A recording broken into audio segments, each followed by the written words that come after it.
Marwar bulletin देखने वाले सभी दर्शकों को चंद्रमोहन कल्ला का नमस्कार। राम राम खम्मा गणिसा। आज के समाचारों की शुरुआत में जोधपुर की लोकल खबरें। उत्तर प्रदेश के मुख्यमंत्री योगी आदित्यनाथ ने जोधपुर के गांधी मैदान से जालोरी गेट पर खुली जीप में सवार होकर के रोड शो किया।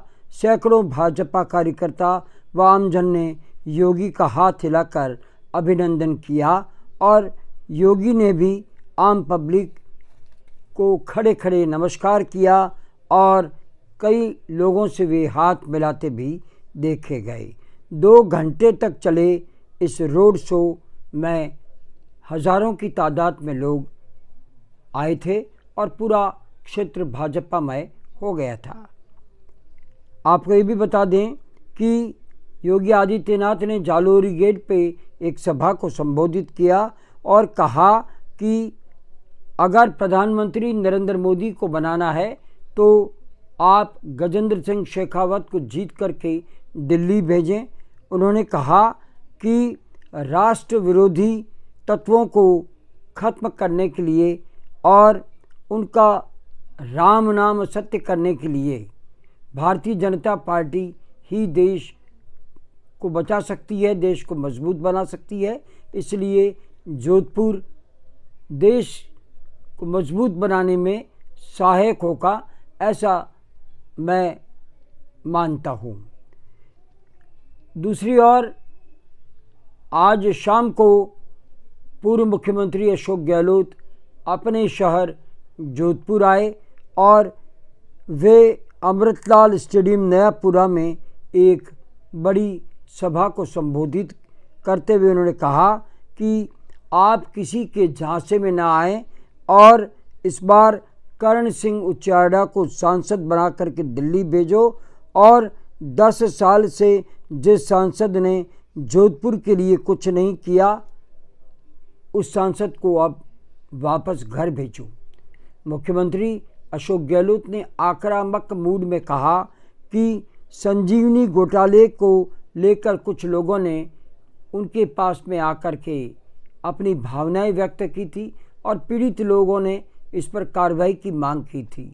तो मैंने बयान दे दिया कि केंद्रीय मंत्री होने के नाते गजेंद्र सिंह शेखावत अगर आरोपी है तो उन्हें इन पीड़ितों का पैसा वापस दे देना चाहिए।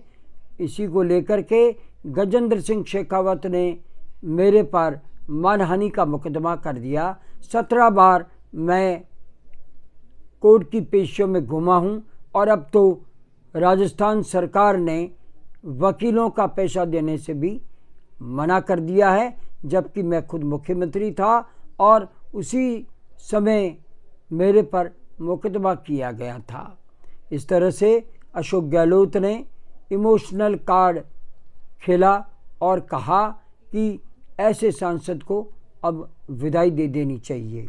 दूसरी ओर करण सिंह उच्चाड़ा आज सुबह से लेकर रात तक अलग अलग क्षेत्रों में घूमे। उससे पहले भी सुबह लोहावट में भी गए और घर घर जाकर के वोट मांगे, कुछ पब्लिक मीटिंग्स भी की और जोधपुर में कांग्रेस शहर व देहात कांग्रेस अब एकजुट होकर के जिस तरह से काम करने लगी है वो करण सिंह उच्चाड़ा को दिल्ली भेजने के लिए इस बार ताकतवर सिद्ध होगी। वरना कांग्रेस बिखरी बिखरी नज़र आ रही थी, लेकिन इस बार मजबूती से इस तरह से आगे बढ़ रही है कि उन्हें केवल करण सिंह उच्चाड़ा को दिल्ली भेजना है। अब हम बात करते हैं अन्य खबरों की। आपको ये बता दें कि इस बार प्रधानमंत्री नरेंद्र मोदी और मुख्यमंत्री भजनलाल शर्मा ने हर बूथ पर 370 मतदाता बढ़ाने का दावा किया था। एक टारगेट दिया था भाजपा के कार्यकर्ताओं को। ये इसलिए दिया गया था कि कश्मीर से धारा 370 हटाई थी, तो हर बूथ पर 370 मतदाता बढ़ाने का टारगेट दिया गया था। लेकिन हालात इससे विपरीत निकले। 12 सीटों पर जो कल मतदान संपन्न हुआ है उसमें इस बार मतदान कम हुआ है, और अगर बूथवार हम बात करें तो एक भी बूथ पर 370 मतदाता नहीं बढ़े हैं। आपको ये भी बता दें कि 12 सीटों पर 6% मतदान कम हुआ है, जो कि भाजपा के लिए खतरे की घंटी बताया जा रहा है। हम आपको बता दें कि इस बार 57.87% मतदान ही 12 सीटों पर हुआ है, जबकि गत चुनाव में 63.14% मतदान हुआ था, यानी 6% कम मतदान। ये संकेत दे रहा है कि भारतीय जनता पार्टी को इन 12 सीटों में से कई सीटें गंवानी पड़ सकती है। आपको ये भी बता दें कि कांग्रेस विचारधारा के लोग जमकर के मतदान करने निकले और भारतीय जनता पार्टी के कार्यकर्ता 2019 के मुकाबले इस बार निष्क्रिय रहे और ये सोच कर के बैठ गए कि मोदी के नाम पर मतदाता बाहर निकलेगा और अपना मतदान करेगा, जो कि उन पर भारी पड़ सकता है। आपको बता दें कि कम मतदान होने को लेकर के कई लोग अपनी टिप्पणी कर रहे हैं। राजनीतिक विश्लेषकों का कहना है मतदान कम होना ये संकेत दे रहा है कि भारतीय जनता पार्टी के लिए खतरे की घंटी बज चुकी है।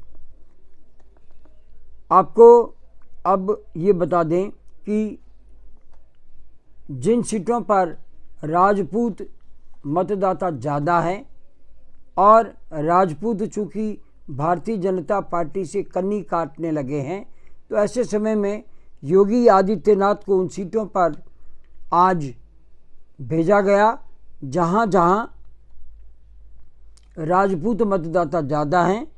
उन्होंने उन क्षेत्रों में सभाएं की और रोड शो किए। जोधपुर, चित्तौड़गढ़, राजसमंद इनमें से एक है।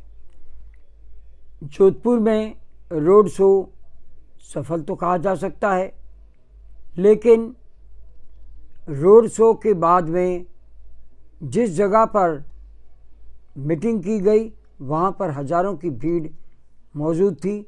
तो जोधपुर शहर में एक बार तो भारतीय जनता पार्टी के पक्ष में माहौल दिखाई दिया, लेकिन बाद में हताइयों पर अगर हम चर्चा करें तो ये भी कहा जा रहा है कि वास्तव में जोधपुर में विकास के नाम पर कुछ नहीं हुआ। वर्तमान सांसद गजेंद्र सिंह शेखावत का तो दावा है कि उन्होंने जोधपुर में कई नए विकास के आयाम खोले हैं और कई इस तरह का बजट जोधपुर को दिलाया है कि जोधपुर का नाम आज हर जगह लिया जाने लगा है। तो दूसरी ओर करण सिंह उचारडा कांग्रेस के प्रत्याशी का कहना है जोधपुर को नंबर 1 सिटी दिलाने के लिए नगर निगम पूरा प्रयास करता रहा, लेकिन देश की नंबर 1 सिटी दिलाने में शेखावत नाकामयाब रहे। बहरहाल ये टीका टिप्पणी चलती रहेगी।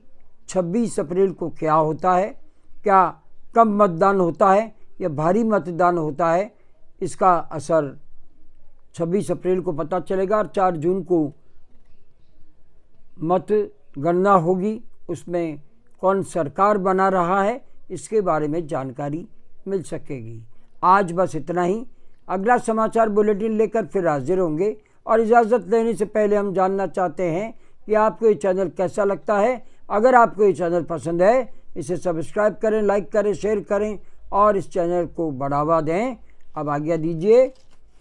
नमस्कार, जय हिंद, शुभ रात्रि, शब्बा खैर, जय भारती।